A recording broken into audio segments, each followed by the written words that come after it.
بازیگر دیگری فرانسوی که ما دیگر با پیراهن چلسی نمیبینیم نگولو کانته می باشد که به صف الاتحاد پیوست. برای گزارش این بازیگر باشد لندنی ها 25 میلیون یورو به دست آوردند، در حالی که کانته شرطنامه مهلتش تا سال 2027 را صاحب شد.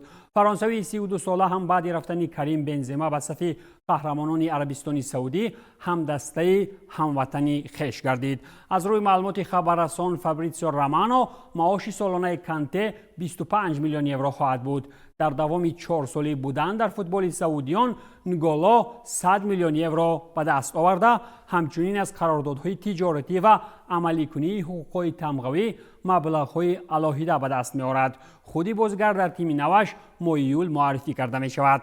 کانته 7 سال در صف چلسی برآمد کرده، در این مدت 6 جایزه از زمره قهرمانی در انگلیا، لیگ چمپیون‌ها و لیگ اروپا به دست آورده است. در موسم جاری باشد نیم حمایتگر تکیه‌گاهی تنها 7 بازی به خاطر جراحت گذرانیده است و بعد شفایابی از جراحت دید که با وجود سن سالش در تیم لندنی از دستش هیچ چیز نمی‌آید. با قول خپودم خست و پول کارکنی پیش عربیان رفت.